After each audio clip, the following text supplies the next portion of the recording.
We really are. The racing has been superb. The top four in the European Championship are the top four on the grid. There are some great rookies, led by, of all people, Mick Schumacher. Yes, you're right, it is the very same, the son of Michael. And Uncle Ralph, I'm sure, another winner here we'll be watching on. But it's an incredible story in terms of the approach to this one. We had a fantastic qualifying session, slightly marred by red flags. Or not, you could argue, yesterday, because tactically, Joel Eriksson and Lando Norris went head-to-head. Norris setting the first time, then running out of tyres, effectively. And Joel Eriksson popping in a lap just at the right time. Likewise, Callum Ilott.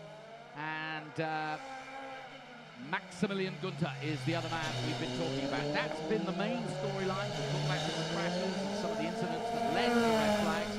But at the moment, anyway, all eyes are on the two men that have effectively gone head-to-head in Europe over this season. I'm talking of Great Britain's Lando Norris and, of course, Joel Eriksson of Sweden. It's, in a way, this year for the FIA F3 World Cup and the Sun City Group Formula 3 Macau Grand Prix.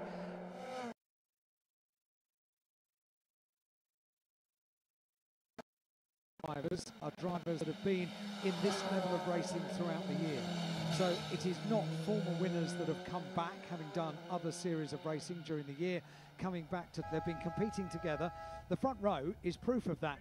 First and second in the FIA European Formula 3 Championship, Lando Norris and Joel Eriksson. Yesterday, Joel Eriksson, there was, I would imagine, a massive amount of pride to get the edge on Lando Norris, who took the title.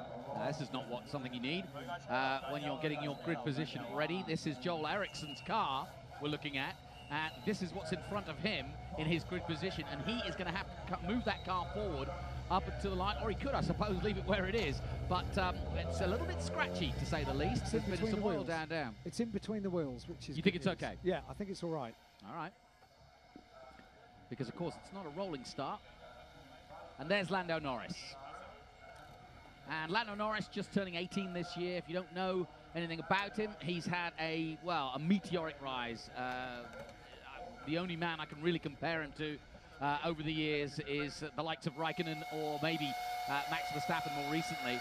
And he's now a test and reserve driver for the McLaren Formula 1 team.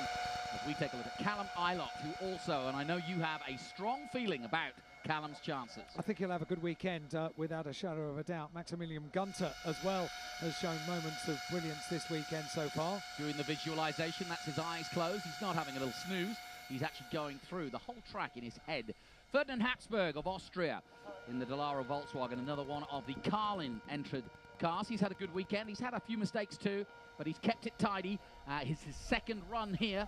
And all eyes will also be on this man. Red Bull colours, whenever they are displayed here at Macau, you know you've got a good driver, and Daniel Ticktum is one. Dan Ticktum is certainly a very quick driver indeed, and one to watch in this race. I thought he may have taken pole position yesterday. I think the session conspired against him. Mick Schumacher, what a debut.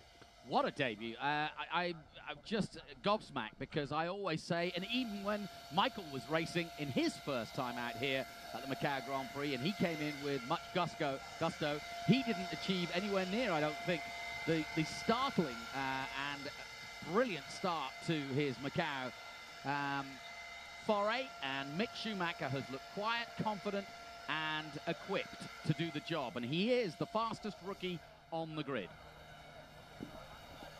Now, Yue Sakaguchi, I was just speaking to Pasha from the Japanese, and Fuji TV are taking this live, and he's just making sure, get out of the way, he says, go away.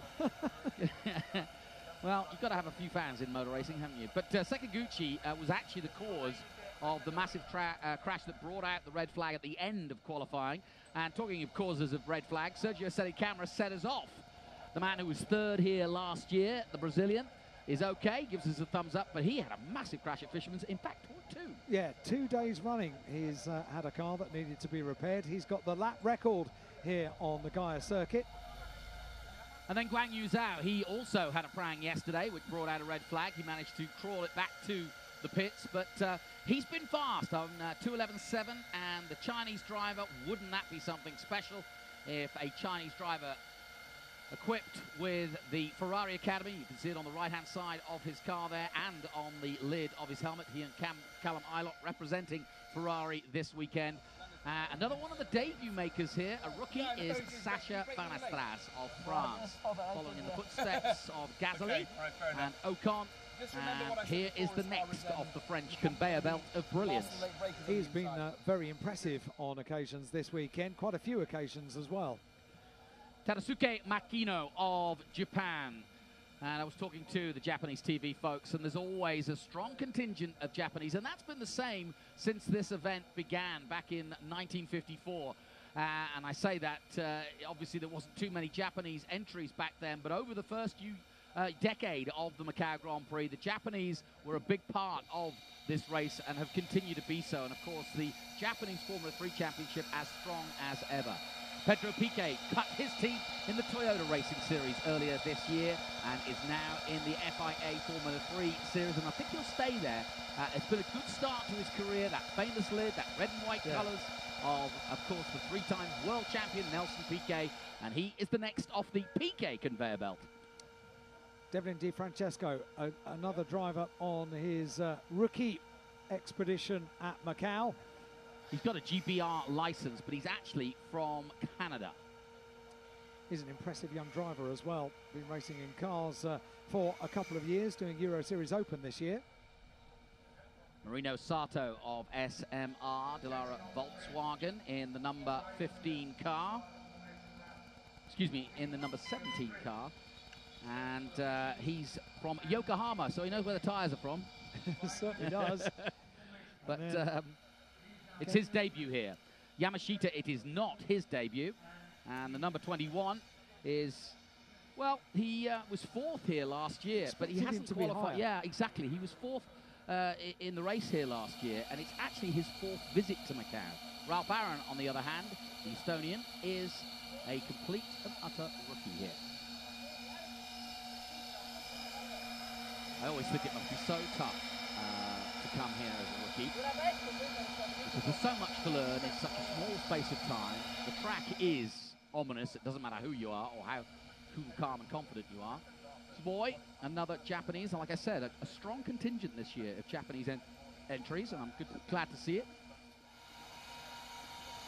And Jahan Daruvala. Now, what can this man do? It's his debut here at the Macau Grand Prix.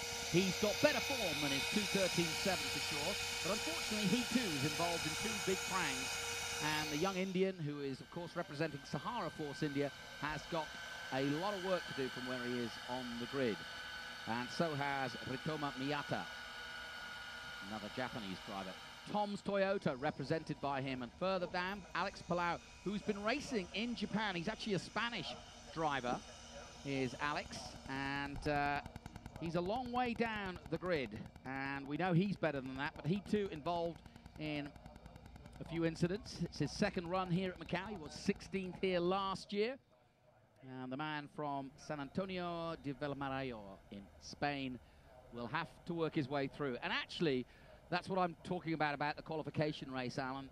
You know, it doesn't really matter that you are 20th on the grid. If you can move forward, if you can have a good race. Lando Norris did this last year. He managed to finish the final weekend in 11th place, having had problems in qualifying and the race itself. So it is possible to come through at Macau. It's very hard, I may add. It is. But it is possible. It is possible, and we've already had one race here at Macau this morning. It was one of the support races. It was the Sun City Group Chinese Racing Cup, and it proved how important it is to qualify, if not on pole, very much at the front, because the car on the second row of the grid got a bit of a sideways moment going into turn one. Everyone else was having to avoid or collect the car.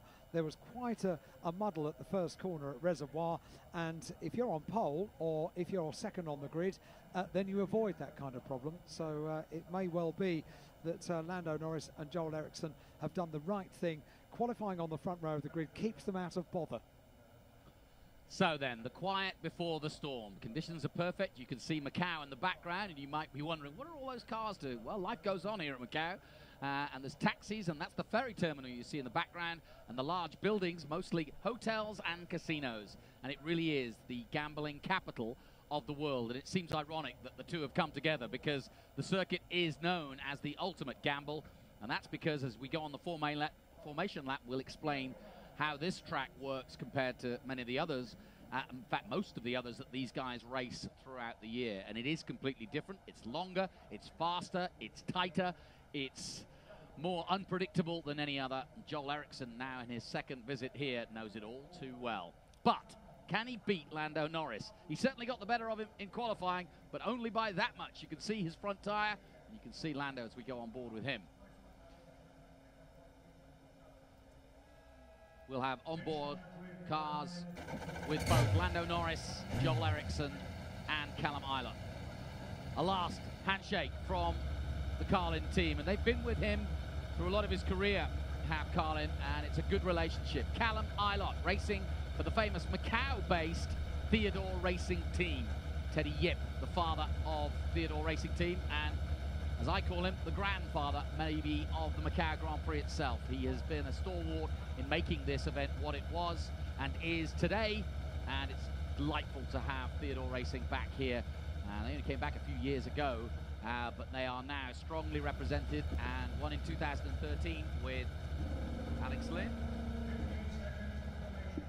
So, 15 seconds before these young men try to write their names in the history books that is the Macau Grand Prix. All the best drivers in the world have taken on this famous circuit, and now it's the new breed. And the formation lap. As we go on it, Alan, let's talk about this track, because it is a massive compromise.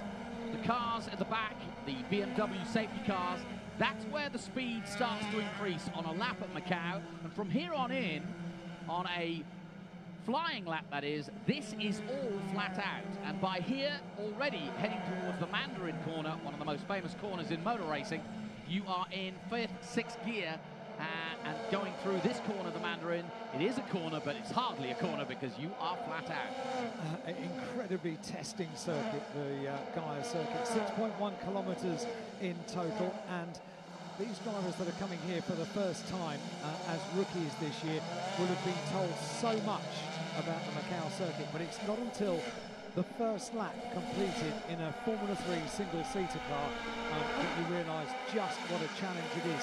Not just going around the circuit, but what we're about to see for the first time is the first time they do a start, and that is a challenge in itself.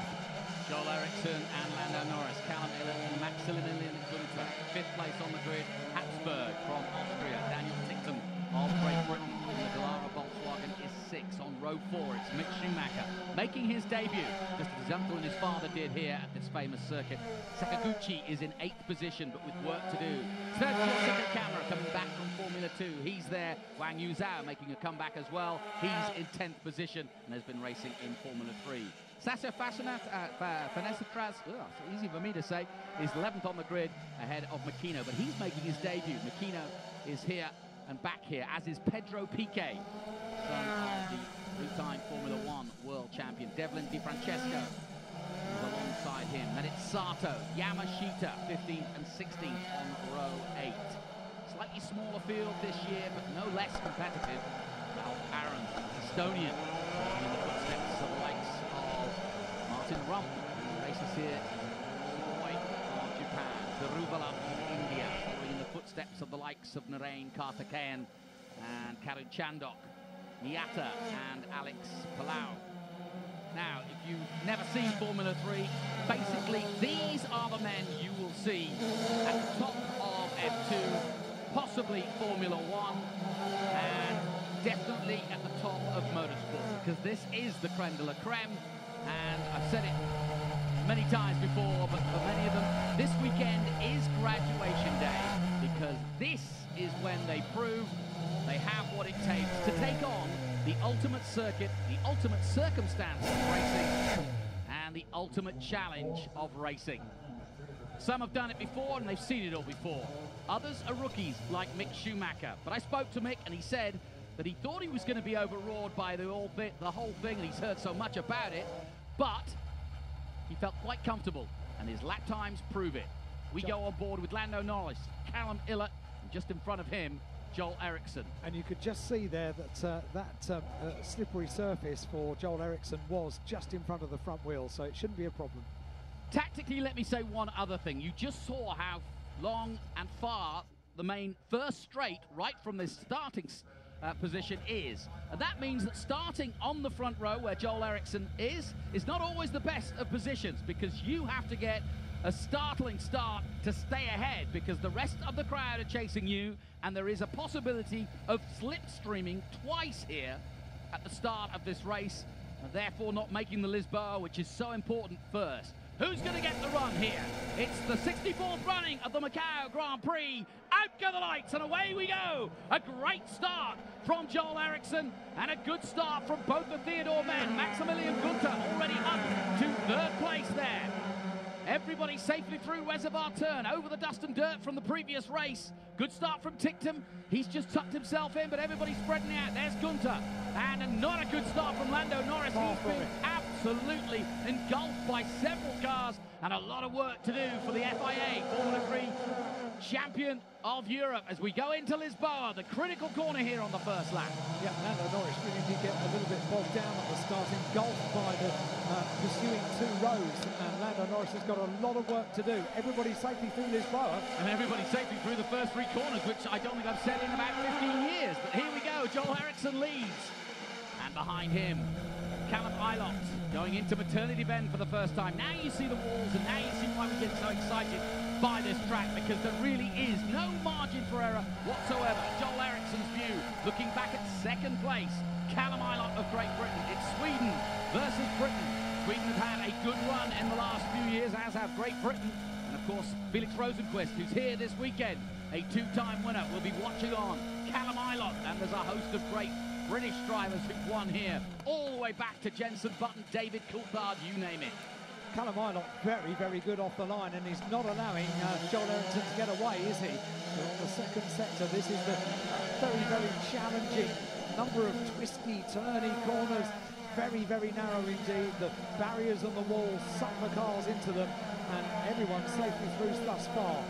Yeah, and I'm looking at where Lando Norris has popped out, and he's still in the top 10, but barely. There's Habsburg going through in about 4th or 5th place. There is Lando Norris, and keeping an eye on him because he's been the sensation of the weekend throughout most of it. He's led most of the session. He's only pipped to pole position by the fact that he hadn't got new tyres when the red flag came out. He's about to complete the first lap now. We go on board once again with Callum Ilott in second place. Down to Arben, dropping it down to 4th gear here. Joel Eriksson leads the way, and just what he wanted to do.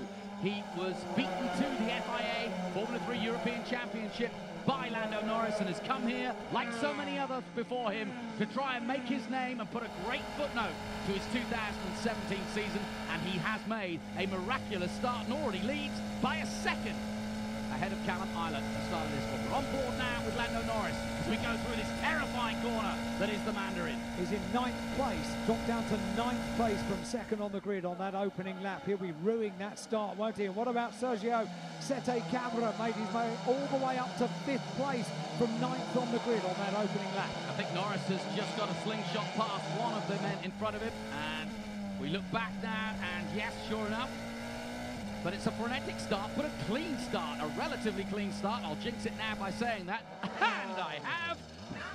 Oh dear. But somebody going into the barriers there, one of the B-Max cars. We're looking back up the circuit, no one there. So, as we catch our breath and look at the empty track after they've gone by, we go back with Lando Norris, who's trying to get up the grid. He is in 9th position at the moment. Sakaguchi in front of him, Mick Schumacher in front of him. Ticktum is 6th, then Sette Camara has got away well, having had 2 big offs in the weekend running up to this. The man who was 3rd here last year. And there's the gap, 1.1 seconds. That's nothing at the moment. And this, remember, is the qualifying race. No prizes as Ticktum tucked under Sergio Sette Camara, the Brazilian, at the moment.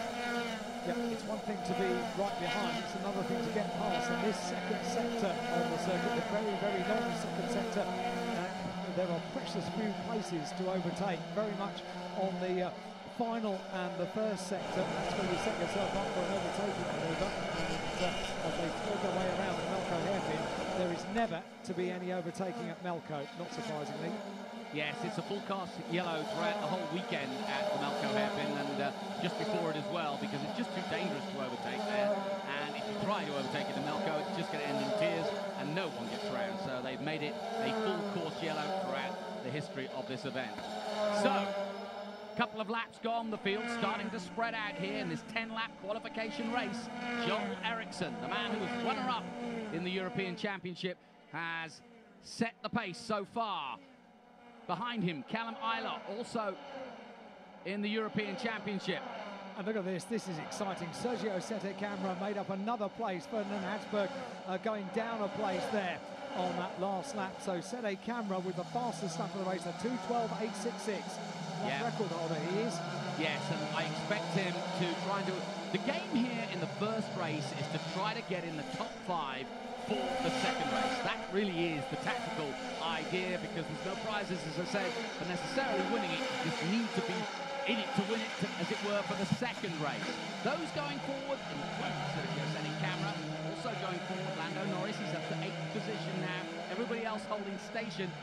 And here's one of the overtakes. That was Dan Tickton on the number 3, Ferdinand Hatzberg. Hatzberg actually defending the position and actually letting him go a little bit there. He could have defended harder, perhaps. But the outside run can go on the inside, but you'll see on that inside line on the Lisboa, it narrows into a funnel-like situation, and if you go over those barriers there on the inside, you've got no hope. I've actually stood on them about 4 inches high.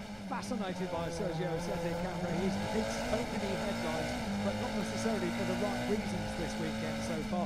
2 big crashes, but always pretty much the class of the field as far as times are concerned. He's got the fastest lap of the race. He's there in 4th place. He's right on the tail of Maximilian Gunter in 3rd place now. So Sergio Sette Camara, 2:12.866 on the previous lap. He's not been put off by 2 relatively heavy impacts this weekend. Yes, he's like the ultimate samba dancer from Brazil. It's wonderful to watch until he spins off the dance floor. Always exciting, though. Exactly. Always exciting. Never done.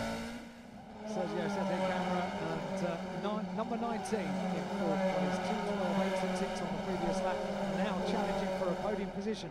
Joel Eriksson, Callum Eilert, Maximilian Gunter and Sergio Sette Camara all through. And Daniel Tickton making up a number of places on that lap, so up into 5th place now. And the reason being, he just did a 2:12.2, so he was almost half a second, almost a second quicker than some of the men in front of him. And he just set the fastest 2 sector times in both Sector 1 and Sector 2. Sector 2 is the time to watch. Here comes Mick Schumacher on Hatzberg, the Austrian against the German. Lando Norris is not making up the places as Go on, as Mick! he would like. And I'm afraid that's going to end your day. Mick Schumacher goes down the famous runoff at Lisboa, under braking. A classic Macau mistake. He had an off at police earlier in the weekend, and Mick Schumacher, sadly, will not get back on track. Well, he might, but he will not be in contention. He was challenging Ferdinand Hatzberg, who knew better. It's Ferdinand's 2nd time here, and he knows a challenge on the outside at Lisboa can end in tears, and it has done for Mick, because he's gone right down the runoff road and off towards the Lisboa Hotel, which has got plenty of great gambling and slot machines, but if you're in the middle of the race, it's not the place to be, and Theodore Racing know it. And that will mean that Lando Norris has made up another place to 7th place now. So Lando, in his recovery from a very poor start, on board with Lando now, making up those places. And number 1, Lando Norris in 7th place. Now, watch Mick Schumacher on the right-hand side. The brakes lock up, and he had literally just runs out of road, and he can't turn in. Now, there is room to turn around there. He's skillful. He should get back on track. So I'll put you on Schumacher watch. I can be on Schumacher watch. To see if he actually gets back on track, because I don't think he's going to damage the car. There's plenty of runoff down there, and as long as he keeps his head, and he is a cool character, he should at least get back into this race. Towards the Macau hairpin, they thread their way around, on board with Callum Eilert now in 2nd place. He's just put in the overall best in the middle sector. That's the long middle sector in his pursuit of Joel Eriksson, the leader. A 1:21.351 in the middle sector compares to 1:21.419 for the race leader. So a couple of tenths taken out on the race leader by Callum Eilert on this lap. Talking of tenths, it's pretty tense down there in the pit lane too, as they watch on inside the garages. Family, friends, sponsors, you name it, all down there watching. And if anything, Ilott is catching the gap down to 0.7. It was 1.1. The reason being that in Sector 2, a 121.3 by Ilott has given him that advantage. And now as we go on board with Callum, we can see how you can get yourself sucked in behind. But it's one thing to get behind, it's another thing to overtake. And watch him go through this next section here, because really there is no overtaking. You can overtake up this hill at San Francisco, but boy, it's mighty, mighty scary to try to do so. And really, this next section for the next mile or so is almost impossible to overtake unless the man in front of you makes a mistake. Then you've got to avoid him and his mistake. Through maternity bed, in fact, this back shot here, and Glowcam, the providers of the onboard pictures, doing a superb job, and hats off also to the director, giving us this fantastic view of how Macau works, because you can see as Joel Eriksson will be looking in his mirrors at least every other second or so just how close Callum Ilott is coming. Now they come down the hill, a very important place under braking here as it just goes uphill. They watch on at Theodore Racing. They also watch on at Motor Park 2. It's tense down there at the moment.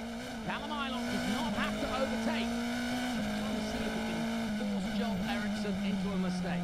First and second in the race are second and fourth in the FIA European Formula 3 Championship in 2017. Callum Ilott finishing up in fourth place, closes right up as they go through the Macau hairpin. Callum Ilott is driving an inspired race here in second place.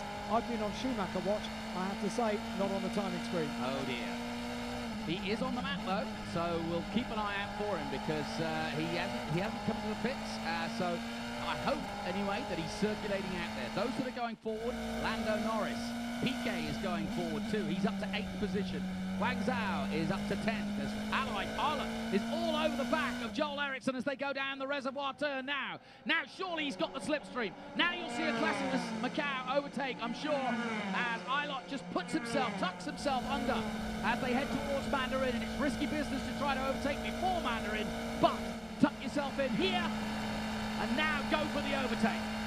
Here he comes. He'll jig to the outside, now to the inside, back to the outside. Now he's got to make the move, and he's got to get past him or he'll make the same mistake as Schumacher did.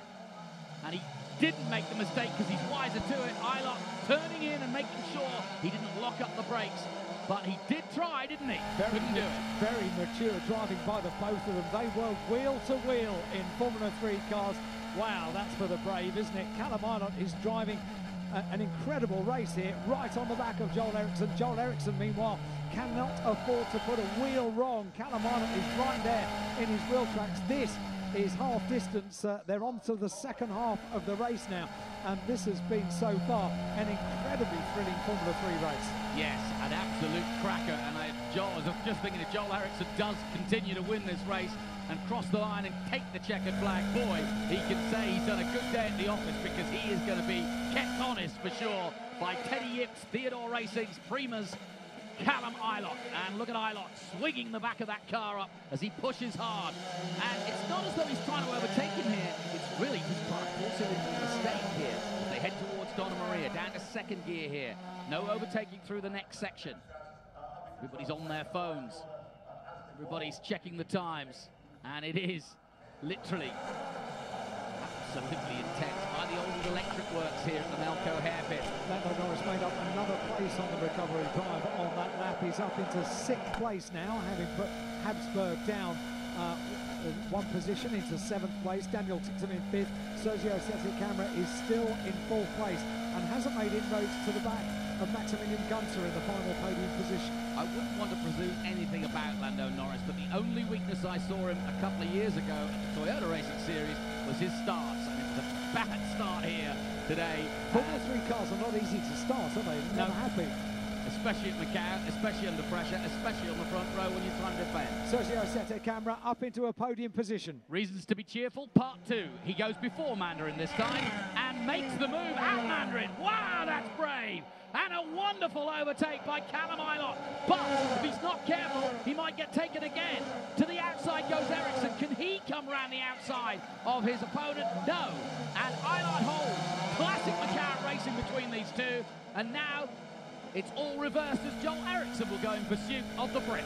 Beautiful racing between these Absolutely. two. How professional can you get? Callum Ilott is at the front of the field for the first time now. They've got 4 laps, including this one, to go, and that was beautifully calculated, absolutely perfect. Well, and I think he actually, in some ways, surprised him because, as I said, you don't often make the move before Mandarin because it really is quite risky because it's flat out through there and you're turning the car, it's bumpy going in, but he made it stick. As we look at Sergio Sette-Câmara now, the Brazilian. I was going to say, Joel Eriksson cannot afford to rest now because he's got Sergio Sette-Câmara now in a podium position, made the place from Maximilian Günther on the previous lap, and now he's going to be right on the tail of Joel Eriksson. Sette-Câmara, of course, you mentioned that not many of these guys have come back to Macau. Well, he is one. He was third here last year. He's currently third, and he's settled for that, that's for sure. We're going to have a new champion either way here this year. And what's so exciting about this year is there are so many former champions, from Eduardo Mortara, Rosenqvist, Juncadella. They're all here watching right now in the pit lane or on TV in their hotels. And boys, I hope you're enjoying us as much as we are. And wherever you're tuning in around the world, this is a classic Macau start to the weekend. And we're looking back from Joel Eriksson's car in second place at Sergio Sette-Câmara. And as we enjoy this ride, what an absolutely superb view that is. Now we can see the distance that it really is as number 15, Joel Eriksson, in second place, turns through the final corner, up towards the line they go. What's the difference going to be between Sergio Sette-Câmara and Joel Eriksson? It's not a lot. As they come across the line, about half a second, so about half a second between second and third. Callum Ilott has an advantage of 2.4 seconds now. And here comes Sette-Câmara as well into the slipstream mode as they go through Mandarin. He's close enough now to make an attempt. He may not just make it this lap though, because it's risky. Here he is tucking himself in. He's going to go to the outside and surely can't make it round there. And sure enough, good defensive driving by John. That's why the biggest grandstand at Macau is right there, because those folks know that's where the action is. What a supreme view, and what a professional race as well. 3 laps to go, including the one they're on. I could go longer. This has been absolutely superb. Callum Ilott, 2.4 seconds ahead of Joel Eriksson in second place. You won't believe this, Mick Schumacher back on the board and lad. he's setting the fastest sector 3 time. Good lad, very, very good indeed. So He's Mick 20th Schumacher on the race grid at the moment. So still in this race, the famous name that is Schumacher. We've got Piquet out there as well. And just looking down the board as we watch this battle, is there anybody surprisingly with Lando Norris now moving up to 5th that should be in this battle for the lead that isn't? I'm surprised that Daniel Tipton hasn't had a better race than he's had. He's just lost a place to Ferdinand Habsburg, so he's down there in 7th place. Pedro Piquet is just behind, but Daniel Tipton has been right at the front throughout the 2 days so far of the 64th Macau Grand Prix. Expect him to be higher up than he is. So then, we are 8 laps into this great and scintillating first qualification race here at Macau. Lots to talk about, and some absolutely sublime racing between 2 of the big components of the Formula 3 FIA Formula 3 European Championship, going head-to-head yet again. And it won't be long before this man joins them, I'm sure. And knowing Lando as I do, I don't think he's going to be too perturbed by being 5th. He knows that to win the Macau Grand Prix, you just have to be in that top 5 or thereabouts for the second race. And it's all about staying clean. A mistake by either of the leaders now, or the number 9, Maximilian Günther, and your weekend can be over. And with 1 lap to go, that's the last thing you need. Yeah, you certainly do. Callum Ilott has come through. He's completed 8 laps. 2 laps to go. Joel Eriksson in second place. Sergio Sette-Câmara, 0.4 of a second behind. And here we go. They're setting themselves up once again. This is thrilling, isn't it? Here we go. Look at him getting the suck now. The air pulling him in. He goes to the outside of Mandarin. Side by side as they head towards the Lisboa. He's got a much better run on him this time. And surely, and he tries to push him out of the way, but Eriksson says, not on your Swedish telly. Back he goes. And superb racing. And it's Brazil versus Sweden. And Joel Eriksson said, absolutely no way you trying that on me, son. Supremely professional racing between the 2 of them, as indeed it was between Callum Ilott and Joel Eriksson. These are drivers absolutely at the top of their game. Wheel-to-wheel racing. and as clean as you like, thanks very much. Yeah, I mean, it really is. It's the ultimate. They get to race all year long around some of the finest circuits in the world, and then they get to go to the real video game that is the Macau Grand Prix. And I say that because it is like a video game. It's the best way so many drivers over the years have described it, and also how they prepare for this race. There's no testing. There's no extra time to come here in the week off. It's covered in trucks and cars, so you just can't practice it. You have to do simulations. You have to watch YouTube videos and onboards. And we're getting some superb onboard shots this weekend of exactly what this race is all about. What a thrill and what a race so far in this. With 9 laps gone, we're watching Joel Eriksson in the number 15 car as he continues to circulate behind Callum Miller. Emmett is gone. He's off to the races. 4 seconds now. Absolutely superb.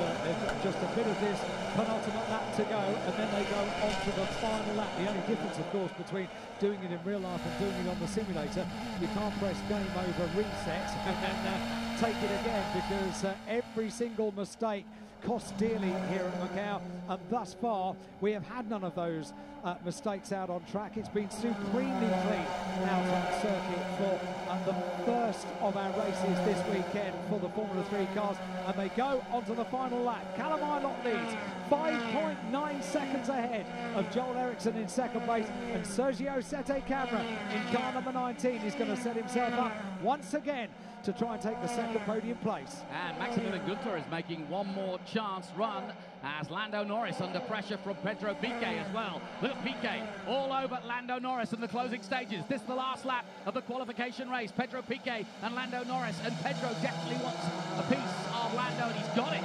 because through goes the Brazilian. It's going to be a Brazilian celebration for sure this weekend. Lando Norris not struggling, but not as dominant as I expected as he goes up San Francisco Hill for the last time of this qualification race. It's far from perfect for Lando. Not only the start, but also he just lost this place to Habsburg on the previous lap, and now with Piquet as well. Not the best qualification race. No, not at all. But some great racing so far. There's Callum Ilott. He's so far up the road, he's had a shower and gone back to the hotel. He is having a cracking race, and look at how smooth he looks, folks, as he goes down the hill. Beautiful. And that was beautifully done. Into the right-hander, on the brakes, nice and smooth, carefully through here. Up to third gear now at Moorish Hill. Then to the right-hander, down to second again here as Prima watch on. And they look nervous, and well, they might, because they know that he's only got a few corners to go. Donna Maria now, nice and tight through here. Can't be overtaken from here on in, but you can make a mistake at the Malco hairpin. Could lock up here, go straight on. Could maybe miss the turn and hit the barrier on the exit. Oh, slid a little there. Beautifully smooth with that advantage of 6 seconds over second place Joel Eriksson, who's pretty busy. That's why he's been able to let Callum Ilott get away, because Sergio Sette Camara is still right there. But here comes Callum Ilott. Yep, just one corner to go for the British driver from SJM Theodore Racing by Prima in the Delata Mercedes to take the qualification race. He comes out of our bend, and that has been an absolute dominant performance by Callum Ilott of Great Britain. Following in the footsteps of the likes of Doug Breck, of Button and Coulthard, and Brits before him. Alex Lynn more recently, and that was a picture-perfect run at Macau by Callum Ilott. Superb stuff. Fourth in the FIA Formula 3 European Championship this year, and Callum Ilott takes the win at Macau.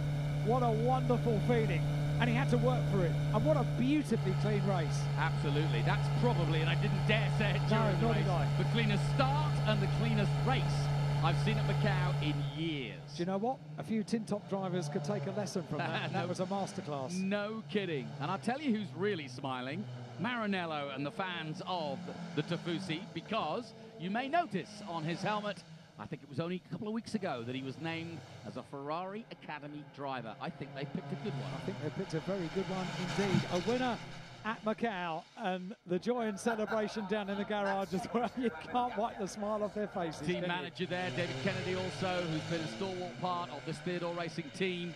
And yes, for those who haven't got the history, Teddy Yip, once a member and stalwart purveyor of cars in Formula 1, with Ensign, with Shadow, Formula 5000, the likes of Brian Redmond, you name it, and IndyCar too. So the Theodore name and mark has been part of motor racing history for a long time, but it all started here at the Macau Grand Prix. And in fact, Teddy's old house is still on the hill above Macau. And his grandson running the team, and it's just a great story for Macau. And it's certainly a fantastic story for Callum Ilott. No question about it. Boy, he's so smooth. And no signs of being overly ragged. And when a confident guy starts to build a lead of over 5 seconds, it's not often we see that. And Joel Eriksson did nothing wrong either. He did a great battle with Sergio Sette Camera. Maximilian Günther was in the top 3 for a moment. Ferdinand Habsburg, 5th place. I said top 5 is what you need. Pedro Piquet doing a really good job.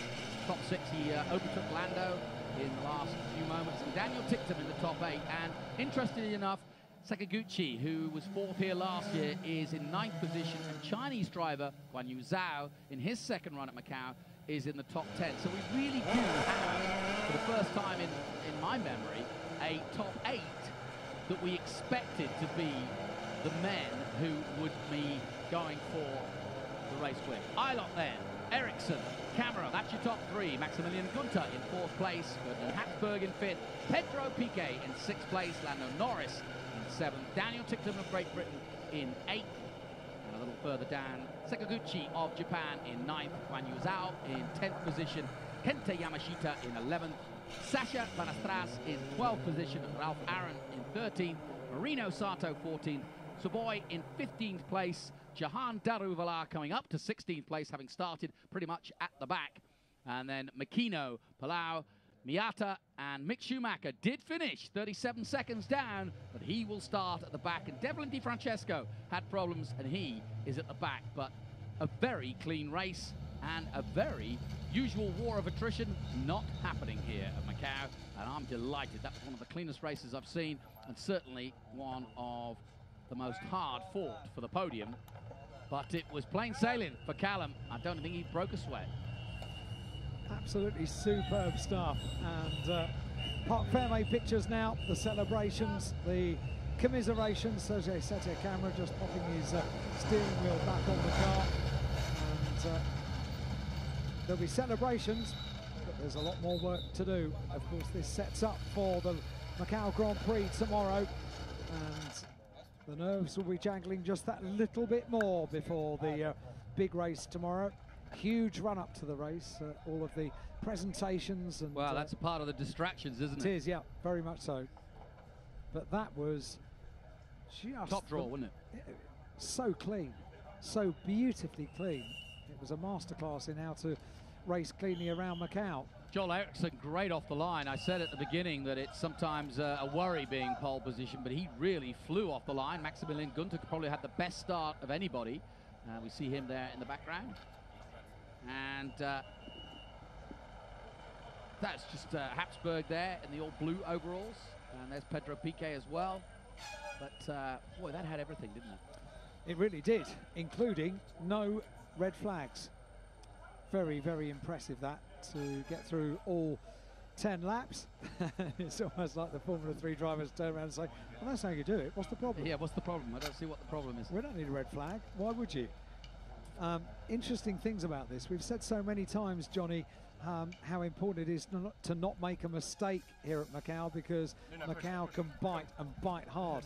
Well, although it wasn't into a wall or an Armco for Lando Norris, it was a mistake at the start. It wasn't a brilliant start. Oh yeah, terrible start, yeah. And he's now got a recovery. I'd like to see the start, yeah, because he did not make a good start. Well, there was no time for a replay of the start because it was also clean. Yeah. Didn't get the opportunity for a replay. Also interesting to note that Mercedes ahead of Volkswagen. Let's take a look now at the highlights then of race 1, the qualification race here from Macau for the 64th running of this famous race.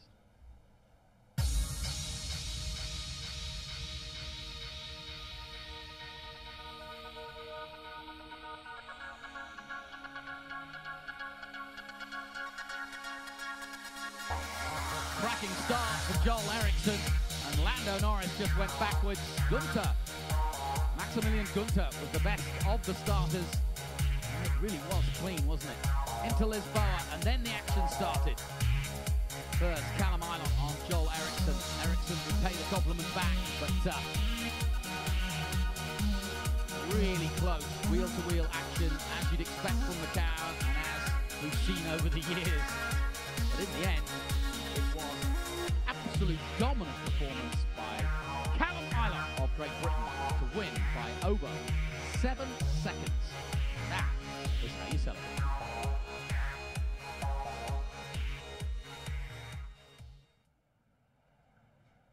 Well, we can go home now. Surely, it doesn't get any better than that. They can be very proud of themselves. That was super stuff. And look, the packed grandstands at local time.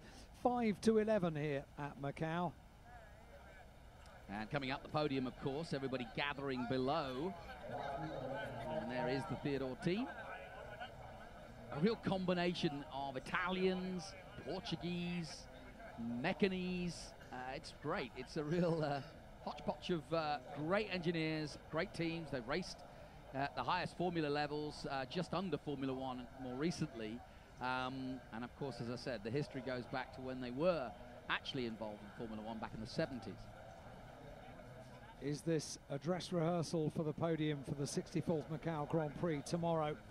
Only time will tell. There's a huge amount of pride in taking the podium for the qualification race as well. And just to remind you what we've got to come, if that wasn't enough to mouth-watering stuff for you, we've got the Sun City Group Macau Motorcycle Grand Prix warm-up. So if you're watching on the live stream, you'll be able to watch that.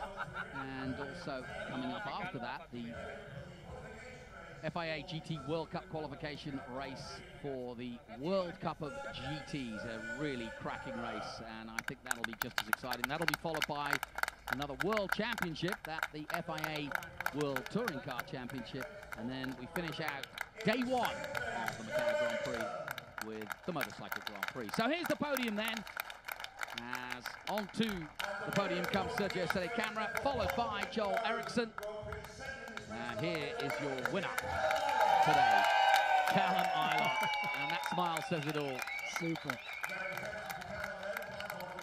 And like I said, it doesn't look as though he's even drawn sweat.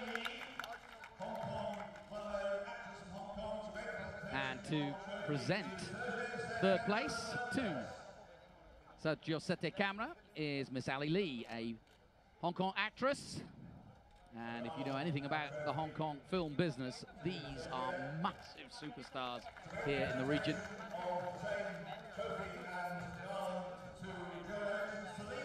And Joel Eriksson will also be presented by, this time, Selena Lee, another actress from Hong Kong. Joel Eriksson taking second place then. And it won't be too big a celebration just now because they've got to do it all again. It's not over by anything. Thank you, Selena. And then finally, to our winner, we turn to Eliza Sam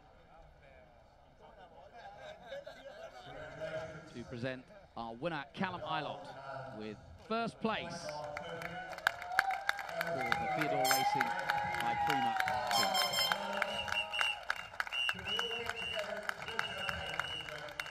No champagne this time. We'll have to wait till tomorrow. There'll be plenty flowing in the bars of Macau, I'm sure, later on Sunday night.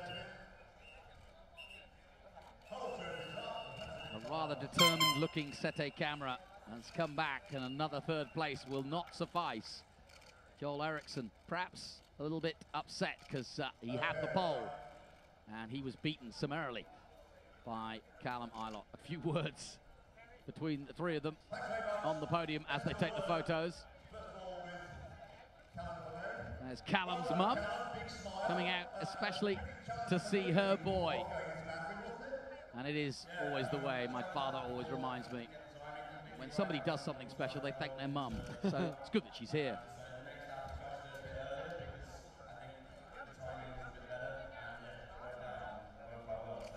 I think Joel's struggled with the size a bit, that's why they're dropping him off at the end, which gave me a better opportunity to overtake.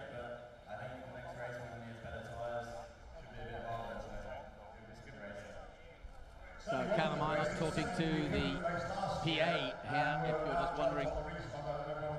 So this year, the important thing is to stay in front, not him lead past him. And just telling the crowd, a huge crowd here watching on just his adventures. We'll get the official press conference later, so stay with us. But you can read all about it. Don't forget our hashtag, which is Macau GP. And we've got plenty of people putting out some social media, having some fun, getting involved. There's a lot of drivers as well, because so many drivers that take part in this race tune in to watch how those that and well, they talk to the crowd here at Macau about their exploits. We'll just remind you again of the result. We're looking at the man who won it, Callum Ilott, by 7.9 seconds. Joel Eriksson on second place in the number 15 car. And as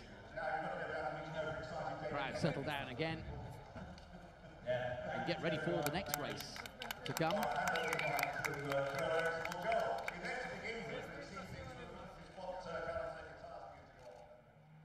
Ilott, Eriksson and Camry, your top three. Gunter, Habsburg and Piquet, the top six. No surprises. Perhaps the only real surprise, Lando Norris in 7th position. Daniel Ticktum 8th. And Sakaguchi 9th. And the top 10 rounding out by Guan Yu Zhao.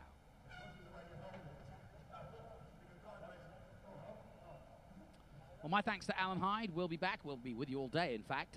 So stay with us. We've got more great action to come. But that was, we've had 2 races now, and both of them have been top draw. So, more to come from the 64th Macau Grand Prix. Stay with us.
Chris Willer's press conference in the qualification race for the Sun City Group F3 Macau Grand Prix. We have our top three finishers. Race winner Callum Ilott, second place Joel Eriksson, and in third place Sergio Sette Camara. 好啦，歡迎大家嚟到太陽城集團澳門格蘭披治三級方程式大賽國際汽聯三級方程式世界盃選拔賽後嘅記者會，我哋有前3名車手啦，分別係伊洛特啦、第2嘅約艾力神啦，同埋第3嘅卡馬拉。Callum, congratulations! A race of two halves. The first half kind of biding your time, and then that great overtaking move into Mandarin. How were a bit surprised by the gap at the end? Yeah, obviously I was surprised with the gap. I didn't expect to pull away so quickly, but I was pushing that lap. And then once I saw the gap, I was like, okay, well, I can sort of relax a little bit. But yeah, at the beginning, I made a mistake in the last corner of the first lap, which meant I had to start again and try and catch because Maxi was getting quite close to me. And then the first time I tried to overtake Joel after Mandarin, I didn't really get the run I wanted. I was trying to sit behind and I just never timed it right. And also I was on the wrong side. So then I thought I'd try and surprise him a little bit and get him before Mandarin and hopefully get the run out of it. But yeah, it was still close going into Lisboa, but I managed to hold it. And then after that, yeah, I think Joel with his tyres struggled a bit. I managed to hold it until the last laps when they were starting to go. So it'll be interesting for tomorrow to see how that goes. But yeah, I'm really happy to start from the front tomorrow. 咁啊 Elvis 首先就問阿伊洛特咧，就話佢最尾即係佢排到另外一位車手咧，同埋最尾都拉埋少少距離，佢有咩感受啦？咁佢話首先就預計唔到可以咁樣咁順利喺到最尾嗰時可以咁大嘅距離啦。咁因為佢同另外嗰位車手嘅距離咁遠咧，所以就可以輕鬆啲。但係咧佢都承認佢開頭嗰陣時咧都有少少失誤，例如阿根拿咧佢有即係佢爭啲俾阿根拿追上啦。咁佢都話佢留意到阿約艾力神咧就喺有啲時候佢嘅胎出咗少少事，所以幫到佢手嘅。咁佢就自己好滿意佢嘅成績啦。咁同埋佢都好期待聽日賽事啦。How confident were you that you had the extra pace when you were sat behind him? And was there any thoughts to kind of sitting back and taking a safe second place, or was it total determination to grab the win? At the start, I was quite happy with second. I thought once I got the good start and was in second, I was like, I'm quite happy staying here. But then Joel started to struggle, and I was thinking about it, and I was like, I'd rather not risk being overtaken from behind, so I thought it was safer to go for it. And then he really started to struggle, so then I was like, I have to. So, yeah, I mean, I could have relaxed, but it would have been a bit risky too. So, otherwise, if we had have started off at the same pace we did at the beginning, I think I would have stayed, to be honest. But it's not too bad either. 咁啊 Elvis 就問伊洛特咧，佢本來係第2位咧，佢會唔會接受第2位，定係都係想達到第1位咧？咁佢話其實開頭開始佢已經攞到第2位咧，佢其實都已經好滿意啦。但係佢有見到阿約艾力神咧，就開始有少少問題出現啦。咁佢就決定把握呢個機會去搶第1位咧，因為佢都係擔心話費事咁輕鬆而俾到第3位去爬佢頭嘅。Joel, you got a clean getaway from pole position and looked in control in the early stages, but then the pace appeared to drop away. Was that down to tyres, setup? What's the explanation?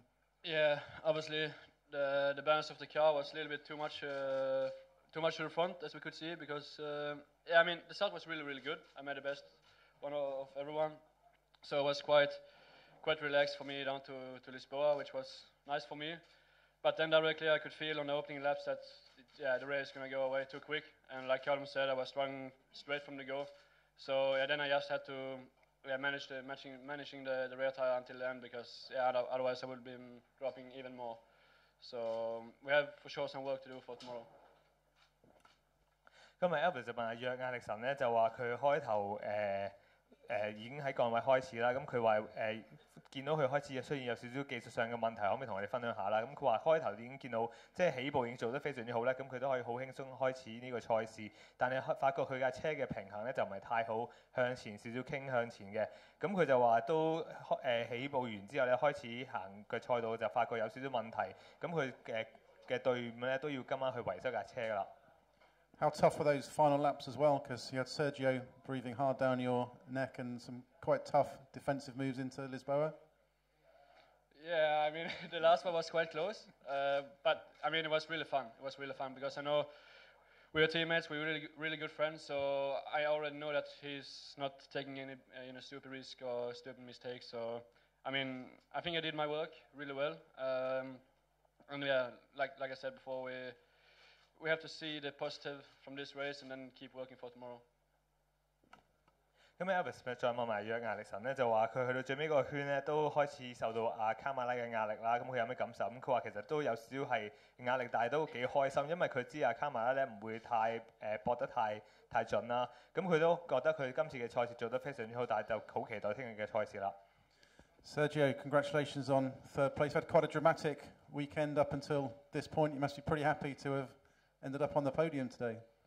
Yeah, I was very upset on both crashes because the guys had to work night and all the night long. The Macau car is full of details. All the team really invests a lot of time in building the car. So once I completely crashed the car in Q1, there was a whole night of work. Then again yesterday, I was more upset because of that.